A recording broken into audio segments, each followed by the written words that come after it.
Hey, brother, hear me now. Brother dog, know me, understand. Welcome to the Sargassum Podcast. I'm Robbie Thigpen. I'm Francisca Elmer. And I am Mar Fernandez. And we are your hosts for today. And we are going to share with you the latest ideas and concepts about sargassum and sargassum beaching events which have become an international challenge.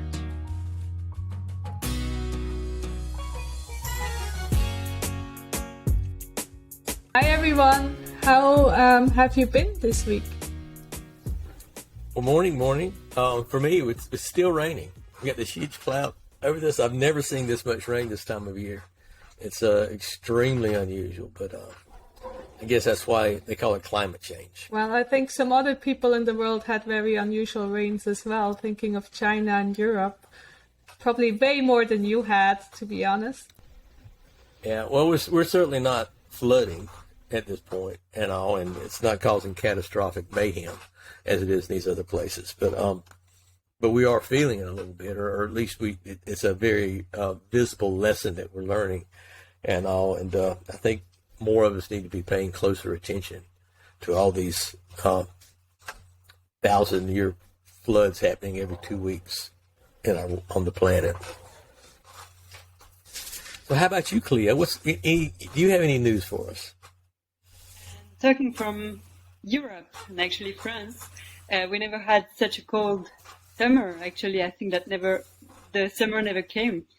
And I'm almost going to Greece, so there are a lot of fires there. So it's really extreme gap, a big gap of temperature in between countries that are so close. It's really, really impressive, actually. We are worried about this. Yeah. All of us, no? Yeah, for sure. But let's talk about something we need more better of us to be worried. More optimistic than climate change from now. So I'm happy to introduce you someone from, maybe you've heard about this, the archipelago of the Azores. So today we have Enrique Ramos, the CEO of Sea Experts, which is a fisheries service and consultancy firm. He developed several aquaculture projects through Sea Experts as an algae harvesting operation for the cosmetic biotech industry as well, contributing to the world's science and animal feed and production, leading to the Azores exporting high-quality products abroad. Within Sea Experts, Enrique is also responsible for managing several fisheries observer programs for the Portuguese fleet operating through the world for monitoring and scientific purpose. He also works independently as a sustainability consultant for Green Destination and Sustain Azores.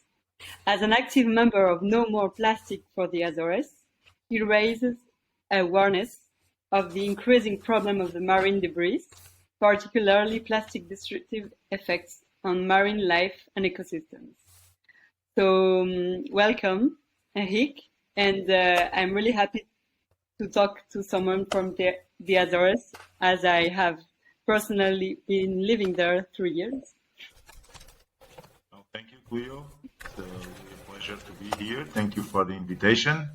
So I'm really proud and happy to participate and to answer all the questions about the Azores and about sargassum and everything. So it's good to meet you all.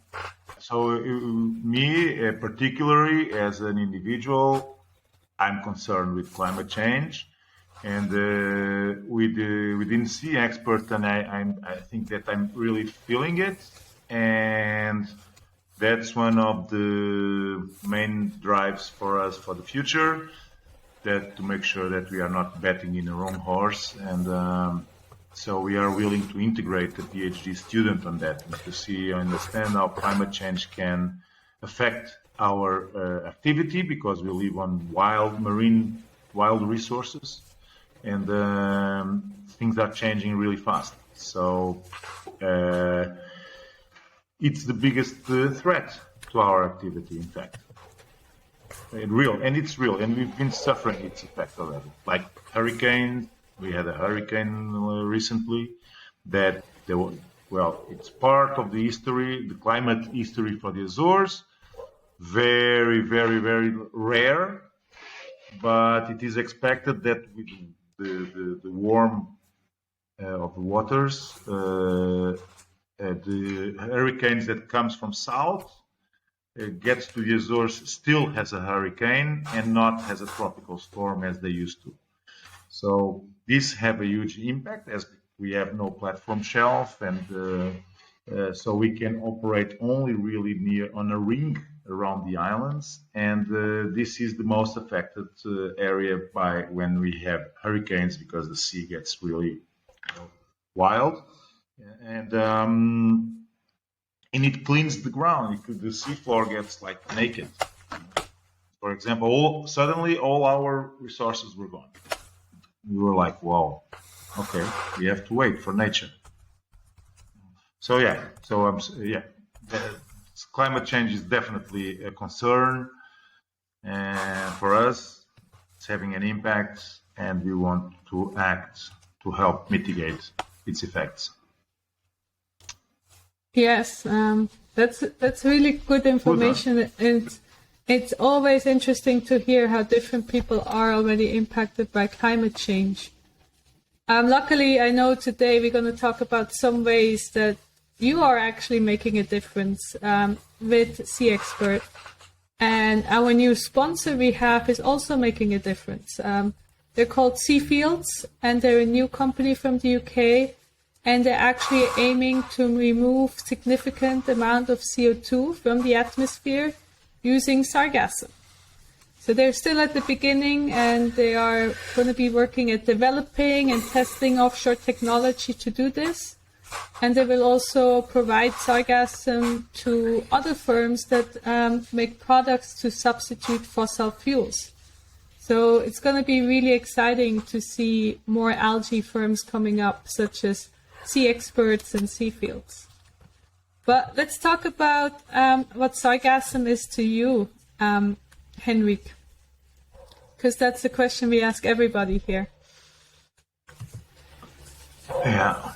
So sargassum is a seaweed species for me, and it's the name of a sea that used to be very far from. It's something that happens there in the Sargassum Sea, and suddenly the Sargassum Sea started to get closer, and we didn't know anything about sargassum. It was something that was there. And now it's becoming a reality, and we are having more and more sargassum here on our waters. Sargassum is also the common name that people here in the islands call to any seaweed that strands on a coast, that comes to shore. They all call it sargassum. It's all sargassum. Now, no matter what species, red, green, brown, everybody calls, the beach is full of sargassum. So that's one of, it's like the cultural regional context for the word sargassum. But then, as we also have a species here that grows in the ponds, in natural ponds on a coast, which is the Sargassum vulgare. So we know that Sargassum is a species, and several species, the genera, and so now it's becoming a resource. It's a concern. It's something new. It's all the seaweed that strands ashore on the coast. So sargassum has a lot of meanings for me. Depends the context that I'm working on. I understand it differently. Yeah, it's always about context, isn't it?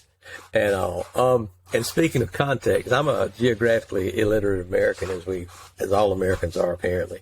And could you tell us a little bit about the Azores and where they are? Yeah, so Azores are part of Portugal, We are in the middle of the North Atlantic, literally, in the Mid-Atlantic Ridge. So we are part of one of the volcanoes that came up to the surface and with their tips out of the water. So it's all volcanic. This is like a spinal curve that we have like from Iceland, our brothers from Iceland. It's the only country where I've been that everyone knows where the Azores are.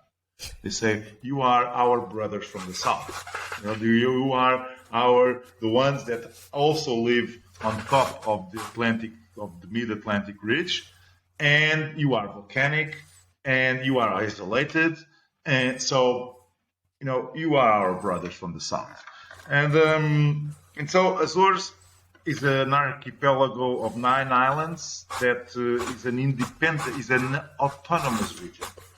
And so Azores being an autonomous region means that we follow Portuguese constitution, but we have our own government.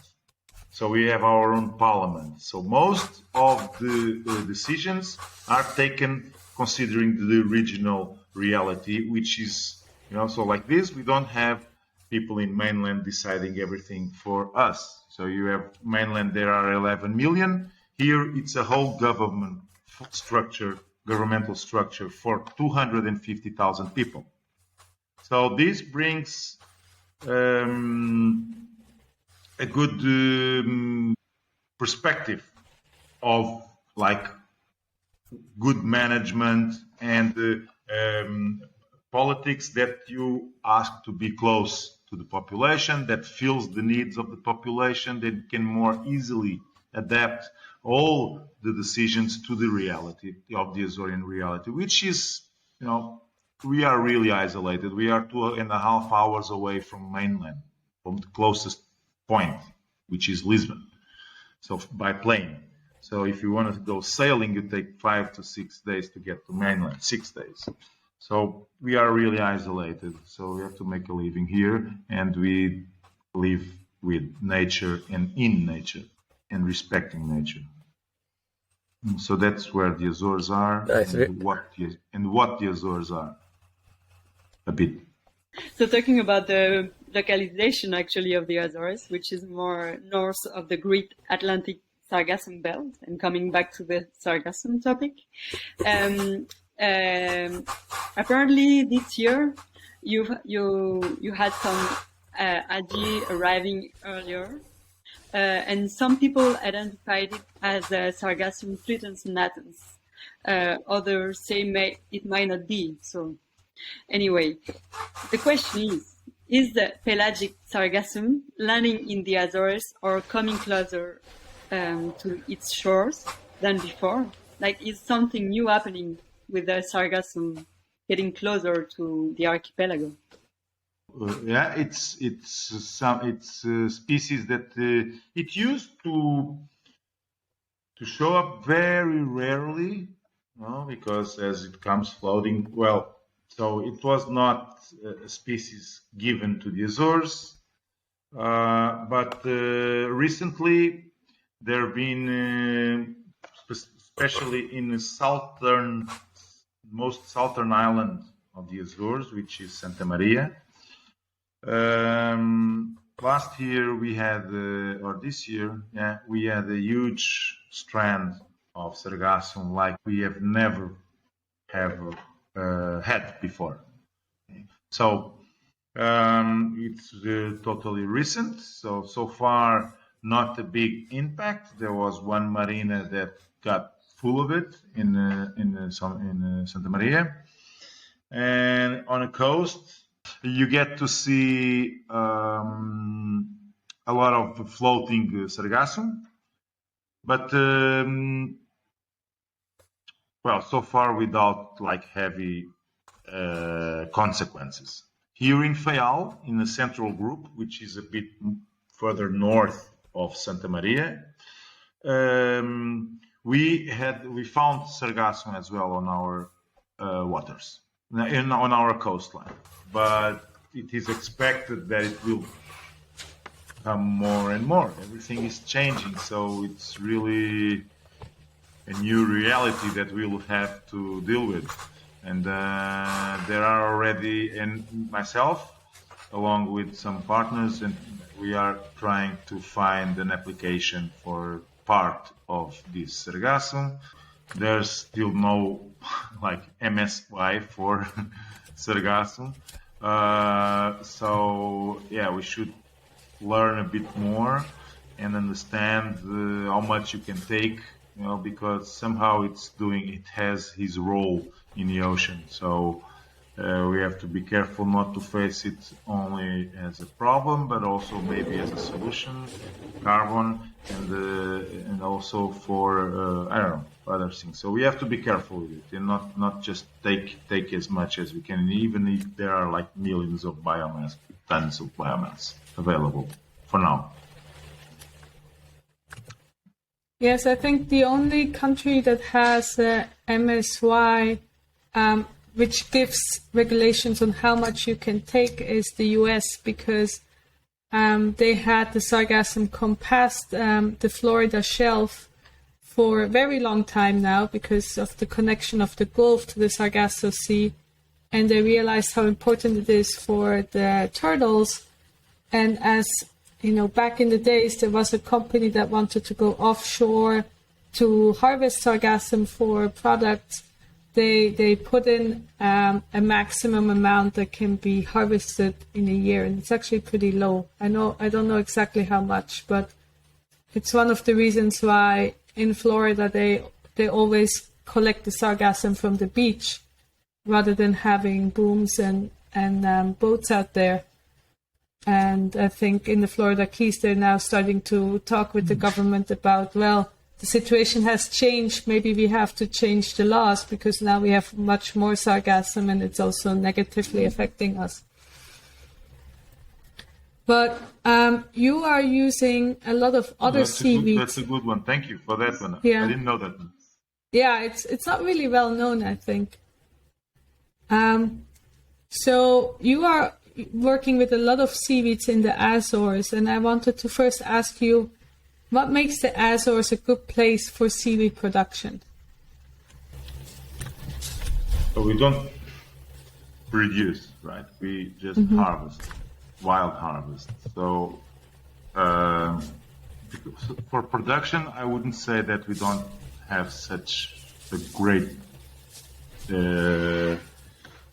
environment or conditions for that. But for wild harvesting, the species that we have in the Azores are not part of the mainstream for seaweed around the world. So the species of the Azorean species that we deal with are not like the mainstream for seaweed around the world. So our competition is not, we don't fight for big quantities and low prices. We are really isolated. Our species are a bit different, and that is our market. The clients that look for differentiation and traceability, sustainability, and a good storytelling, which is also important. So being isolated in the middle of the Azores, and when Azores is promoted and recognized as a nature destination, a respectful destination for nature and for people, of course. But so this brings already half of the story of the marketing. So we have the storytelling that comes from the pristine waters from the mid-Atlantic, where pollution is, So all this storytelling is nice. And then we really do care about, we sea experts really do care about what we sell, and we want our priorities that the customer gets what they need. And we do that with a lot of knowledge and trying to supply the best quality as possible, and then to provide our client with a lot of transparency and sustainability and traceability standards. So it's not I don't know if it's the Azores. So the Azores is good for this species for the storytelling, answering directly to your question, and then Sea Expert adds more value to it and makes them more special. So that's what we do. And now we are dealing with the second biggest threat than climate change, which is something called Rugulopteryx of Kimurai. You know this lady?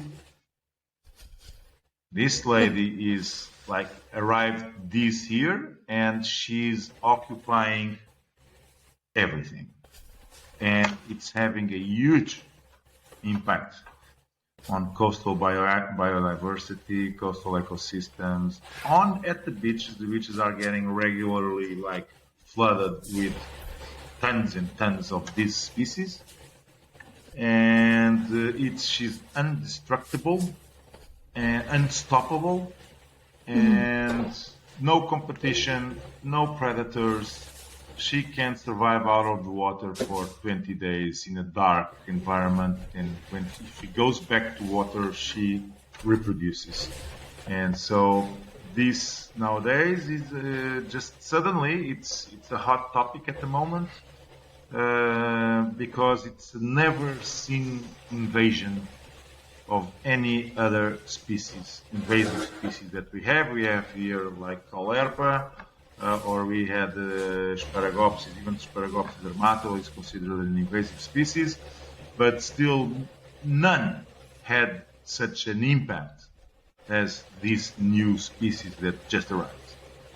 So I have more questions than answers to the future. It's really worrying me. I will try to make a resource out of it, but still it takes time and a lot of work. And I'm afraid that I hope that this last year's work wasn't done for anything. So I hope that we will still manage to. My hope is that the Azorean Sea will take care of it naturally, of the balance, in between these species and all the others. So, yeah, sorry for this. In the introduction, introduced this no brackets, but it's an important and hot topic at the moment here in Azores concerning seaweed. True, and thank you for sharing it actually with us. Yeah. Basically, São Miguel and Faial for now. Actually, we don't really talk. We are not really talking about it out of the Azores, so it's brand new for us, I guess. Yeah. Indeed. For us too. Yeah, we will look better for it then. And about the algae that you're harvesting normally, can you tell us a bit more about which species are you harvesting for the project? Actually, the main species. So, we have like, Sparagopsis, both, Taxiformes and Armata. Sparagopsis taxiformis, we sell it mostly for the animal feed and production scientific works around the world on methane reduction effects of using it on a mill. So we are I think that we are the only supplier in the world for this now. So it's not a Walmart product. It's almost like a cooperation in between Sea Expert and science around the world for this purpose. Because one of my partners, he was part of the team that found this in Australia back in 2014, and he kept his works independently on Sparagopsis, and he's trying to produce it in Vietnam now. But so he kept the contacts with all the scientific world around the world.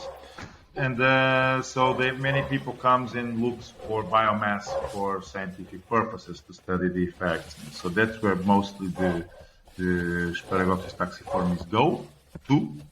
Armata, yes, we support, like for example, Portuguese cosmetic brands, organic, and so that for that he uses Armata extracts, and then we also have like Alopteris scoparia. We sell it a lot, mostly to France. And then we have Cistozeira humilis, then we have Sargassum vulgare, we have Pterocladiella capillacea, but this one we don't usually have orders for this, because as this has a big demand for the production production of agar-agar, it's a seaweed that is sold cheap, and sea experts don't deal with.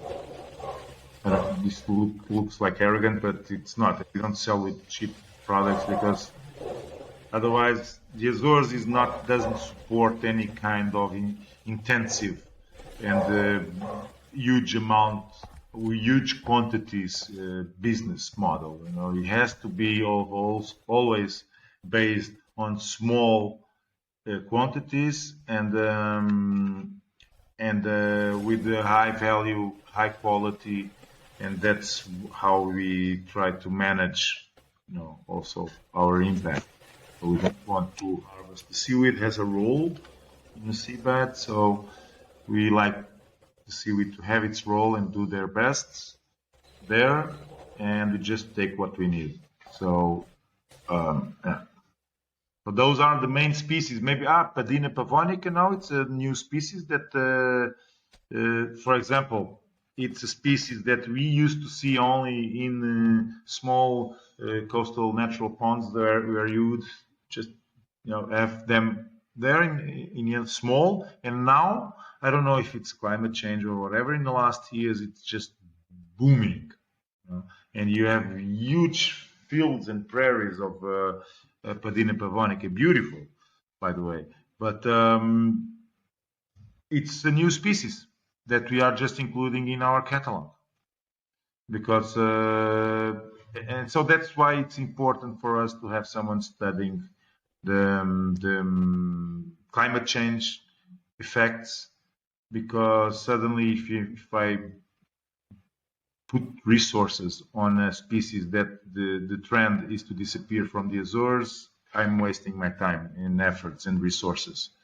So I should bet in the best horse, and for that I need someone to help me to decide on that. Yeah, so that is it. If any of our listeners is interested in that type of research, figuring out which algae will be growing in the Azores now with climate change, get in touch with us and we get you in touch with Henrique and you can do some exciting research. So you are, as you said, you use a lot of different algae and harvest them. Do you actually promote the use of algae, or is part of your sustainability model not to do a lot of promotion either?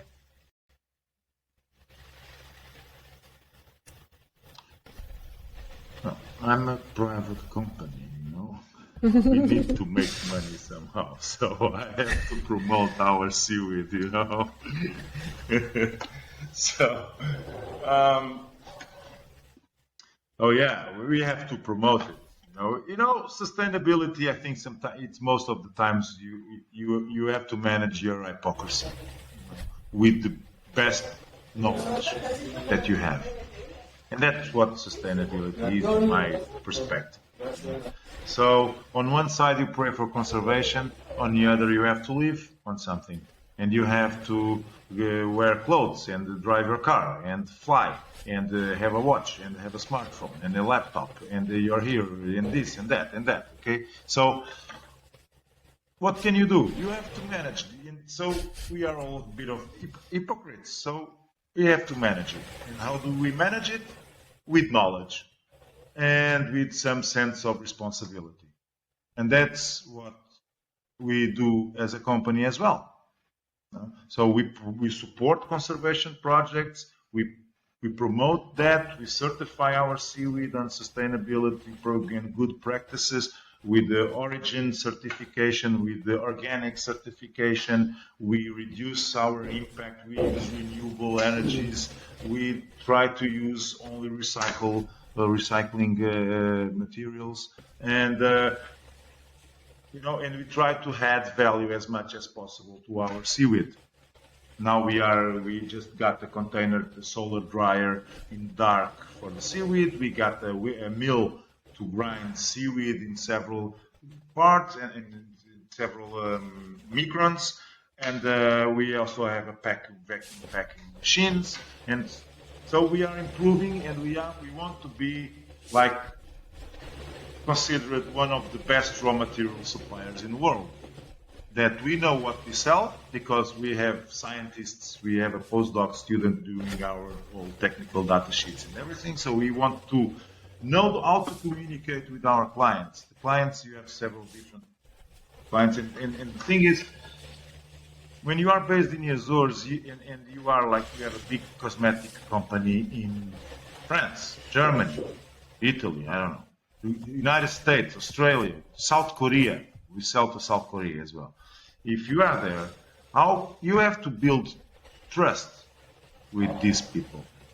And you will not, if you are a cosmetic, you are investing in producing something, it takes years to build this product for product development.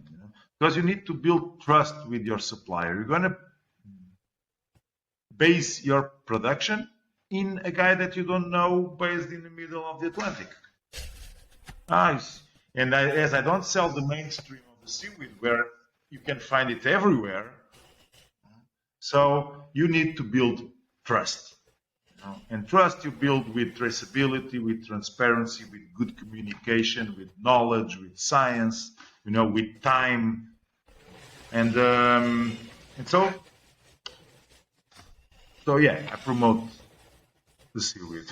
Answering to your question. Yeah, of course. I think promotion of seaweed is that was important. a I have another question. I think Sea Expert also does some aquaculture, does some research into aquaculture. Do you see that you will grow aquaculture products together with algae or no? No, Sea Expert did had some aquaculture projects in the past. Mm-hmm. So at the time, almost 10 years ago, we thought that aquaculture would be the future and that once for all we should know about the Azorean potential for aquaculture. And so we, through these programs, governmental programs, we integrated 2 students that started to study about the potential, the Azorean potential, and to try to identify species and try then funding, technology. So we took, 5-6 years of work and projects and fundings and a lot of things, trying to find the right product. So then we decided to grow barnacles. That thing that everybody wants to destroy from the holes of the boats, those little ones.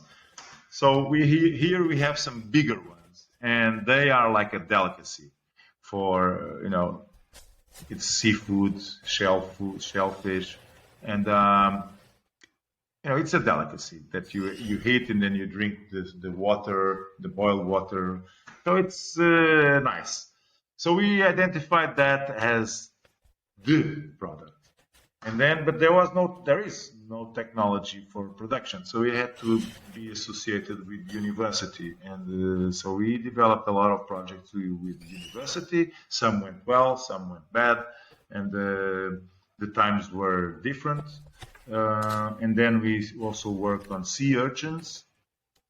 We tried to develop the growth of sea urchins.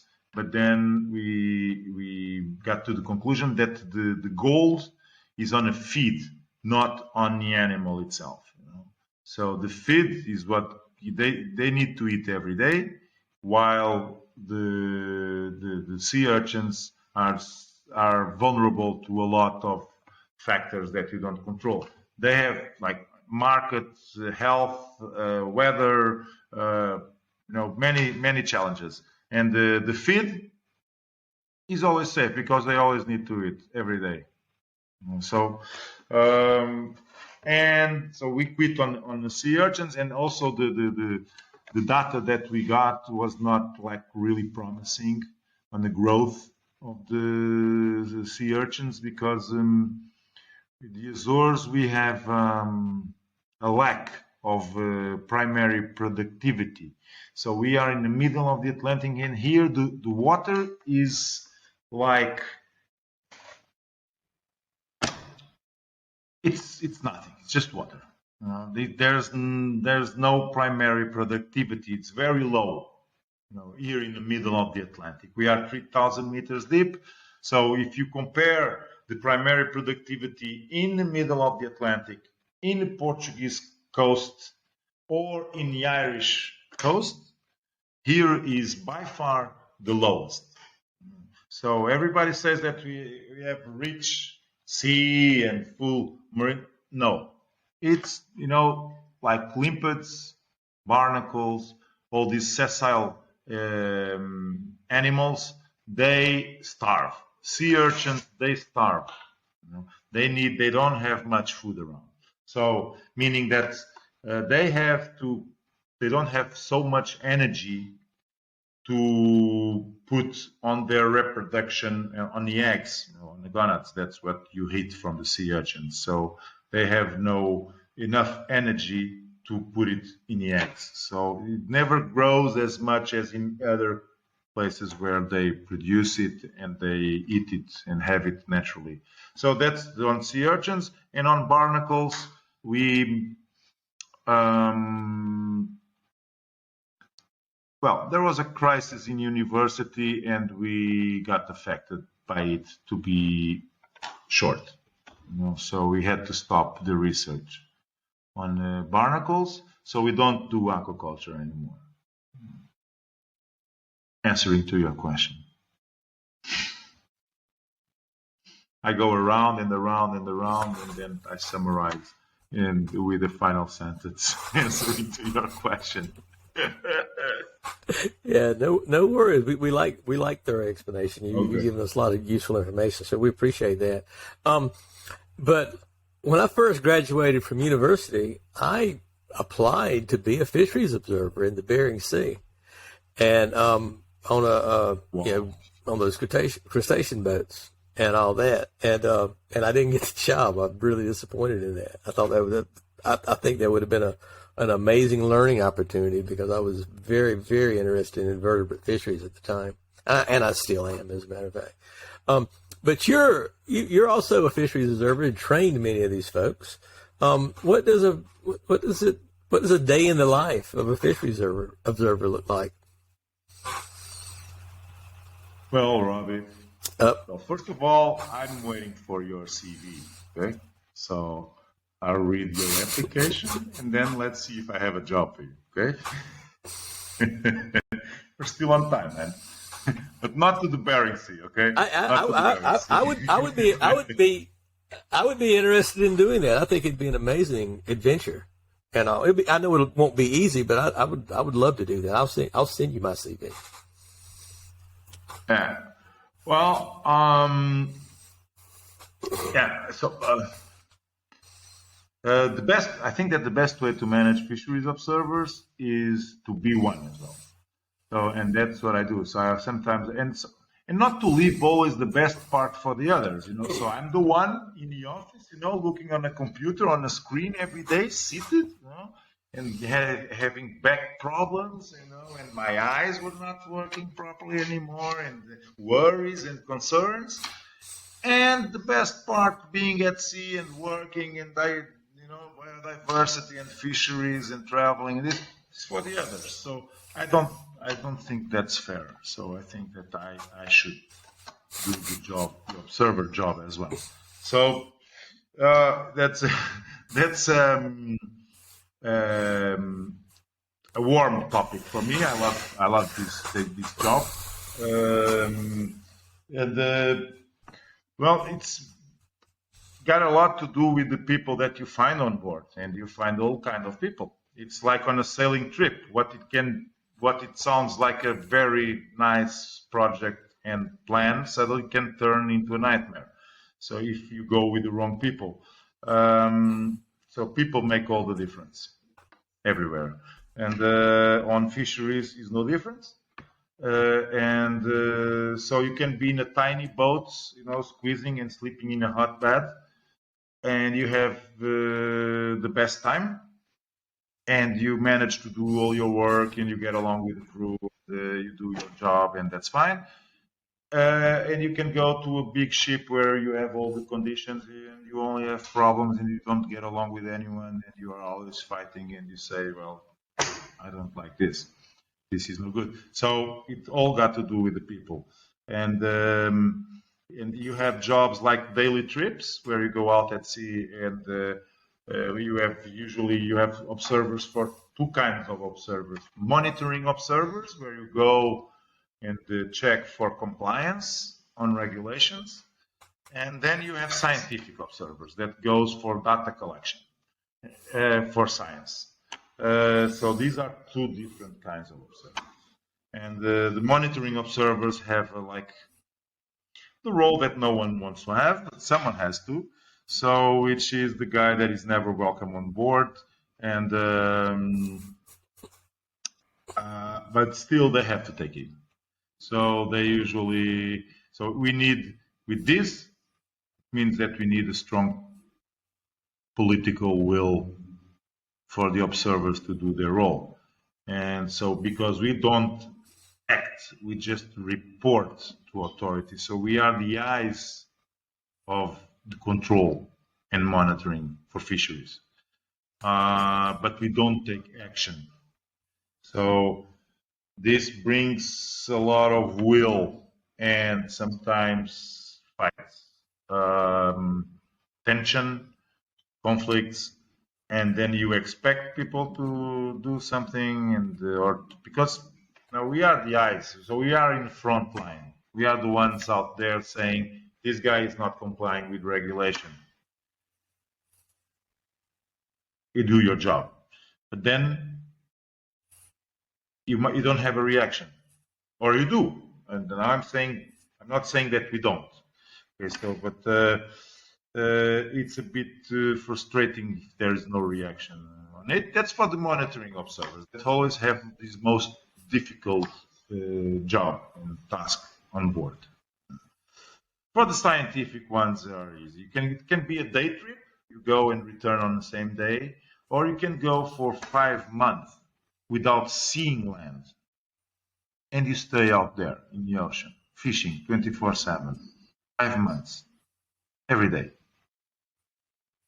It's crazy, and you are like 250 miles far from the coast, minimum. So, and you can work on hotter trawlers or long liners, or I don't know, depends on the fishing gear. And the funny story is that the observer that I got that stayed longer at sea was a 23-year-old girl, just graduated from marine biology, and she stood 172 days at sea without seeing land, always at sea, working. Asthmatic, she was asthmatic, heavy smoker, and like everything controlled with the pills and this and that, and so she had everything under control. And every time I spoke with her on phone, on satellite phone, she was happy. She was never like, oh, today this is a bad day, I'm not. She just loved it.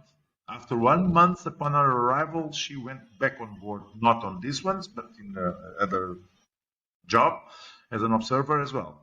So she didn't get like really affected for it. 172 days without seeing land in the North sea in the northern latitudes.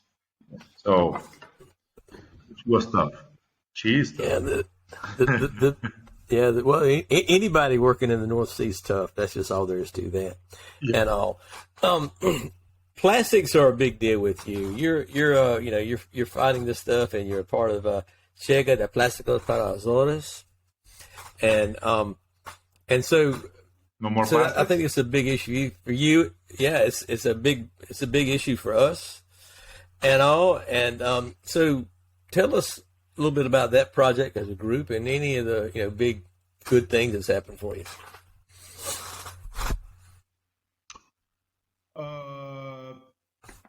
Well, you know that we are in we are in the middle of the North Atlantic Gyre, right? So we get everything.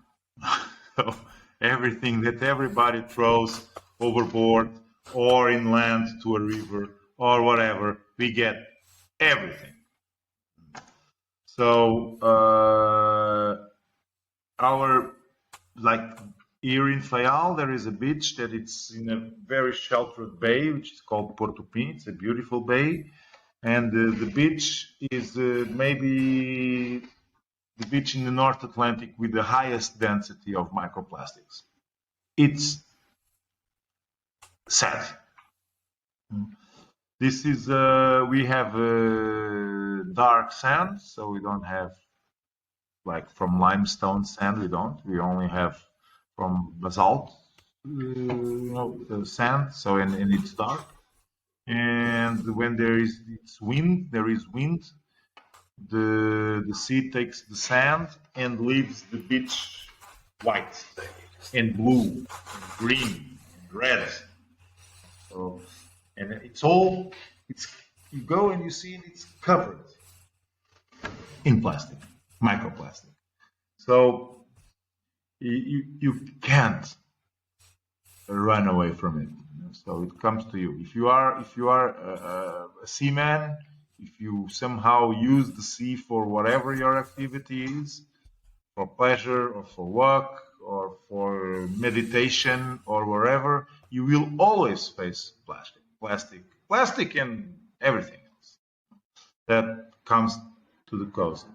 When you are at sea, you also get to see plastic floating cables and everything. So here in the Azores are known by sailors, and you have a lot of people that sails going in return from Europe to Caribbean and traveling around the world or whatever. So you have a lot of people, foreigners, that choose the Azores to live for being remote, for being the best commitment in between, the world that they used to know and what they want to for the future. I don't know. Many choose the Azores as their place to live. And they are all seamen and they all love the sea. So they choose the Azores for meant to be isolated. They are sailors. They are used to be out there alone, and they come here and they also stay away, isolated. No much confusion. But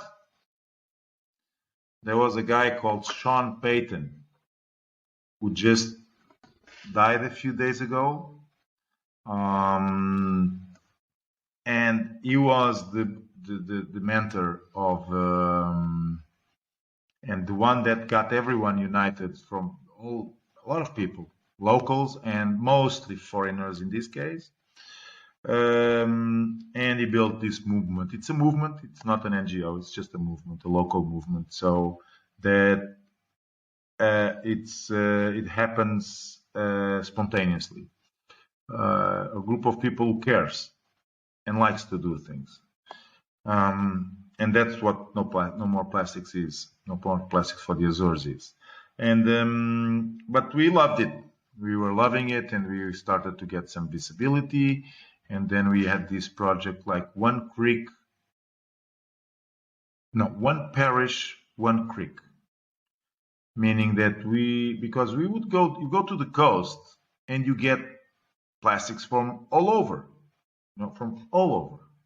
But we also contribute to that plastic floating, here in the islands.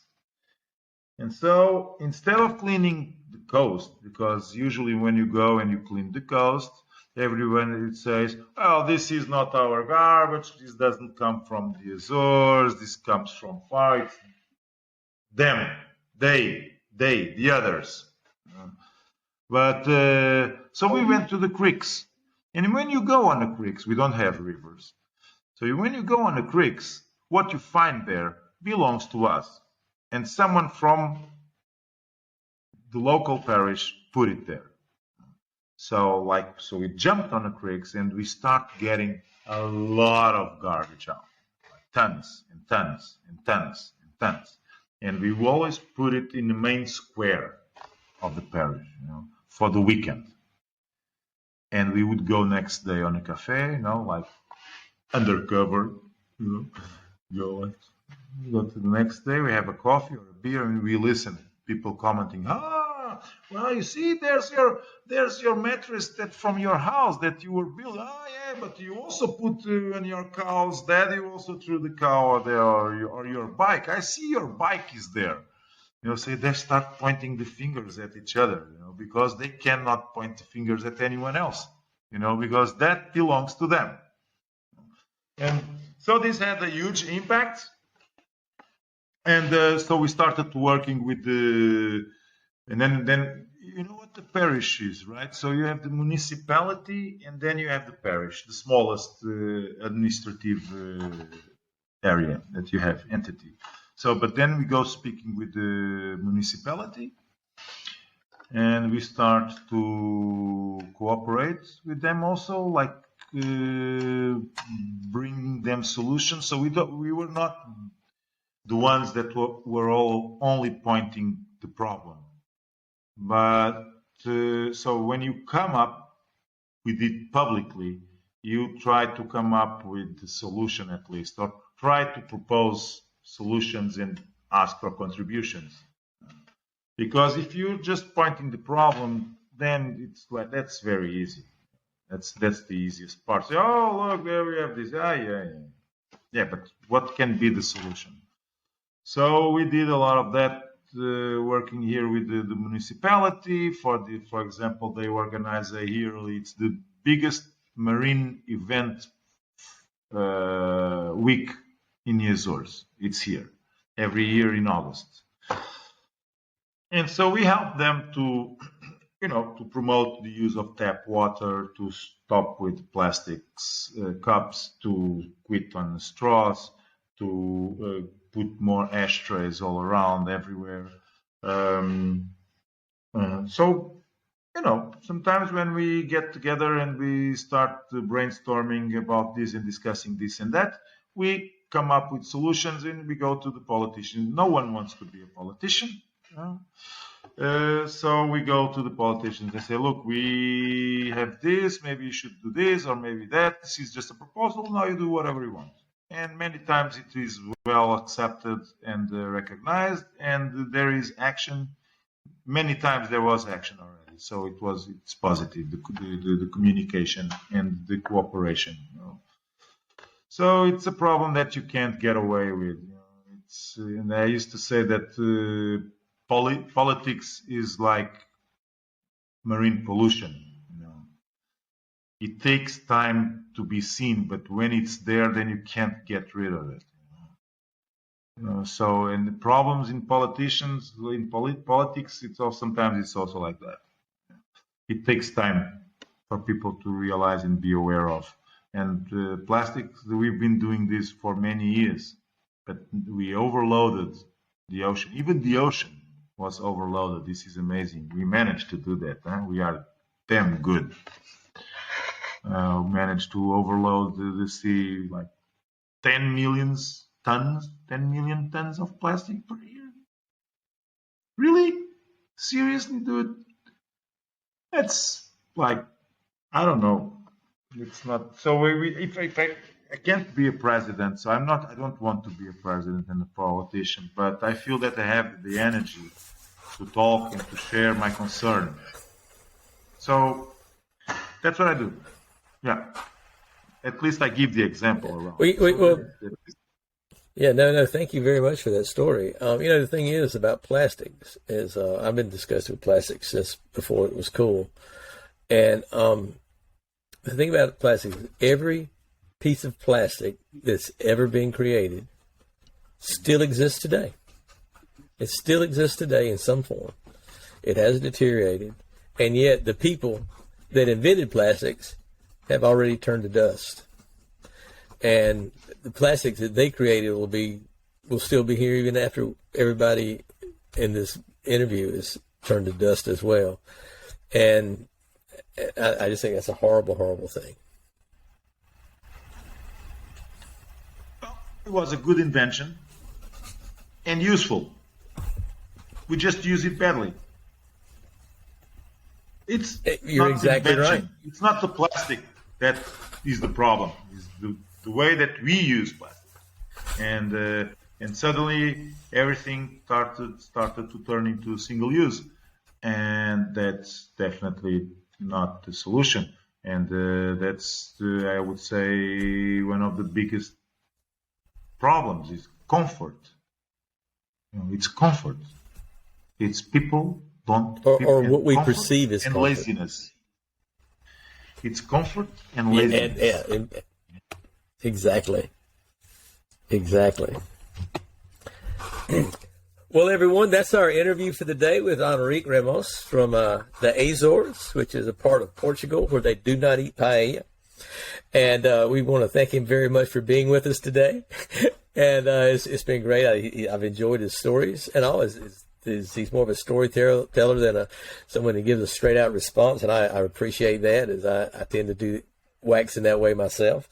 And also, we really appreciate you. Thank you for joining us today, Enrique, and we hope to talk to you again sometime. We'll probably see you during the coffee break later this month.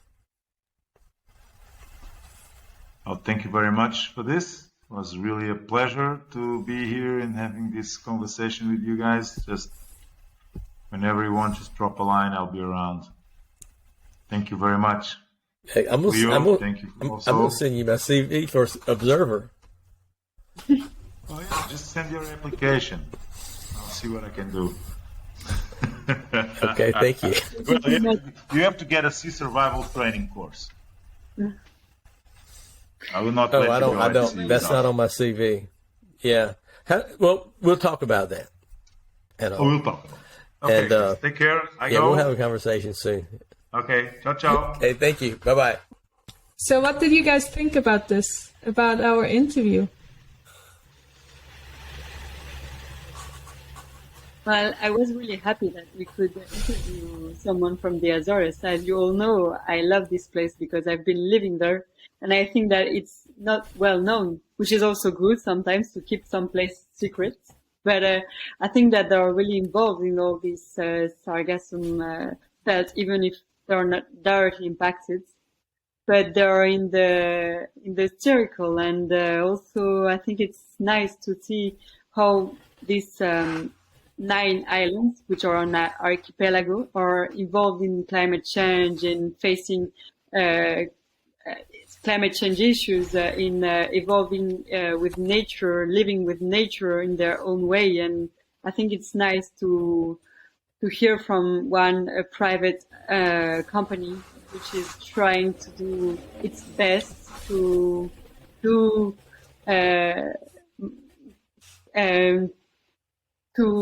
take, let's say, to use nature to make money, but to respect nature at the same time.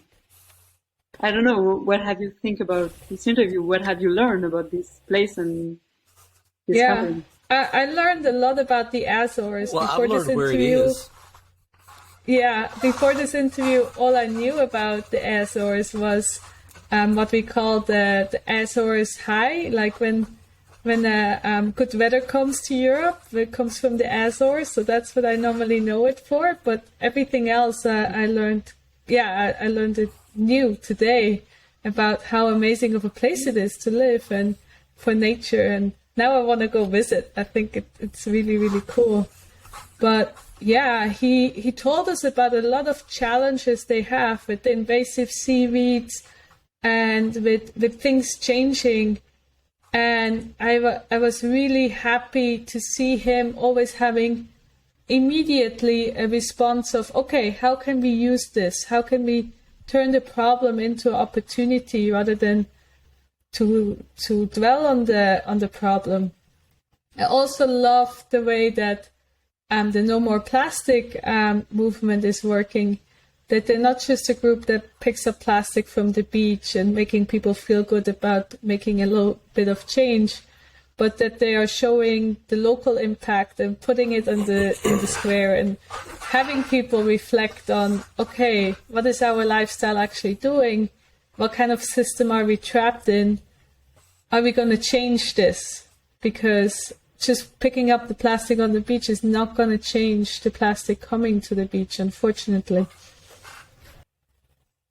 That's exactly right. What about you, Robbie? It's up to. Well, that's exactly right, Franziska, and it's it's up to us individually and collectively to do something about this. We need to be demanding from the people that sell us things to stop doing this. Reuse is better than recycle, and we need to get back to more of these glass products. I think plastic water bottles, when they came out, I hated this stuff, and then they just caught on like wildfire. And I think that's probably one of the worst pollutants that we got out there. And don't get me wrong, there's a lot of other stuff, a lot of masks being discarded everywhere today. And you throw it on the street, and it rains, it goes into a creek, a river, and it makes it to the ocean, and all. And I think we, as a people, need to start taking our responsibilities of being good stewards of what we've been given a lot more seriously. And he was right. There is a balance, but but the scales is tipped in the wrong direction right now because of, as he said, laziness and complacency. And also, it's my 2 cents. Yeah. I think it's not always laziness. I read a statement the other day saying, because we work these really stressful jobs and have a lot of stress at work due to capitalism and the system we're working in, that once we are done with work, we need these convenience and these laziness products. And if we actually spend less time working, then we would have more time to actually, cook and, go to a restaurant and eat. And a lot of these single-use things would not exist. So it's also part of just us overworking and overconsuming. The overconsumption and the laziness consumption comes from overworking too. Yeah, and the ironic thing about that is what you just said is about the overworking. And you being European, you guys get a lot more vacation weeks and days off than we do over here. Your hours are differently, and all. And when I look at how your capitalism works and then how ours works, I mean, ours is lots more oppressive on the working class than yours are, and yet you're still complaining, which means that something. And I'm not saying you're not right. That's not what I'm saying. What I'm saying is, think about how much worse it is in a country like here, like the U.S., than it is there. I mean, we've got to fix this problem to this, oppression. Yeah, I think that laziness is actually a part of the human being where life, let's say, we all need this gap time in our daily life where we do nothing and we are just with no willing of doing something, which is actually true. But when we are overworking, then this is higher than the normal. So it's like an extreme reaction to the overwork because we don't take the time to do the other normal stuff that we need. So then we are more lazy. And this is not the good way of being lazy, let's say. Yeah. But Yeah, yes, exactly. we should all work Well, maybe everyone, less and this has been a great talk today. We had an amazing person here with us, Enrique Ramos from the Azores, and all. First time I've ever talked to anyone from the Azores, and all, and that made me very happy today. And so it's really good. I want to also remind you that we've got a new sponsor this week. It's starting with Seafields, and they're doing a lot of interesting stuff. You'll be hearing a little bit more about them in the coming weeks. And with that, I'd like to just, you guys could have been anywhere today on the whole planet, just like we are somewhere on the whole planet, but you chose to be here with us, and we really appreciate that. And we hope to see you again next week. Until then, have a wonderful rest of your time today. Bye, everyone. Bye.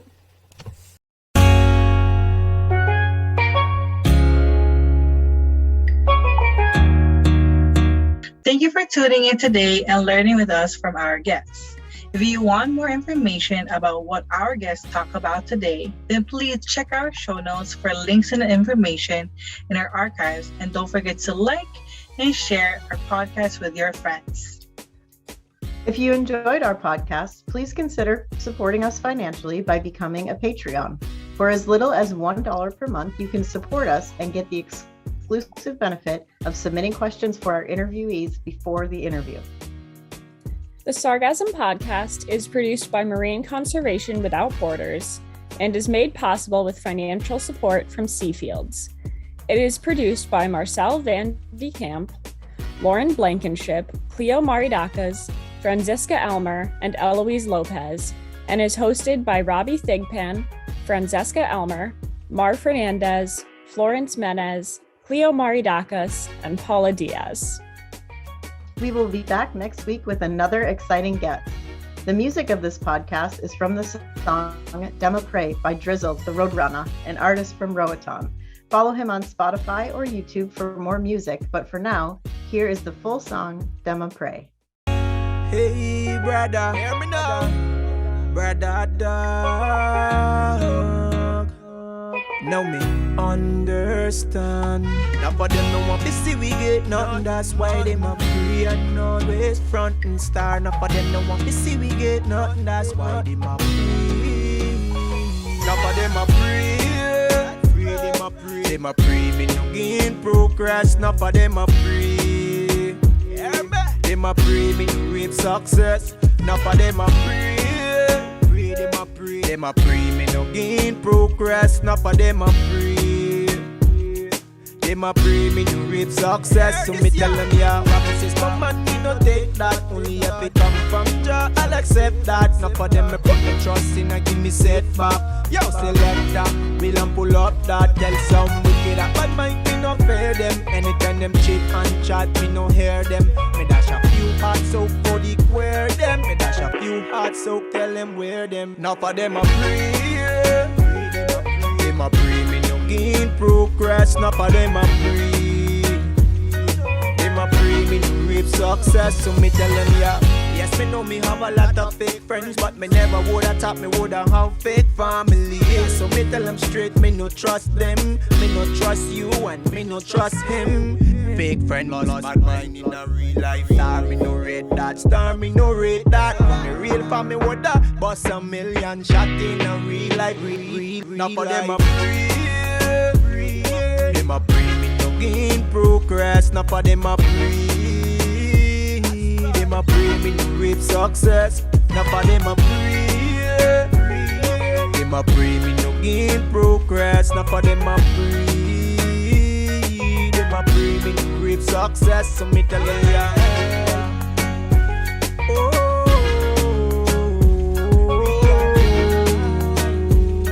them a pray, me no reap success. Screaming out loud. Me woulda tell them to go look alike, but them a hate and grudge and creep on mine.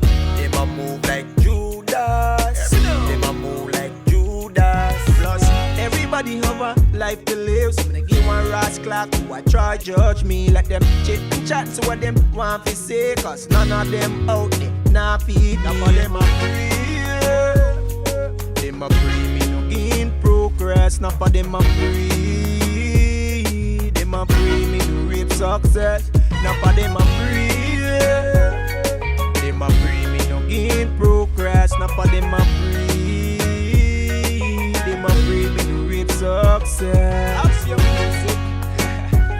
Oh, five-star production. 1101. Them a pray me no reap success.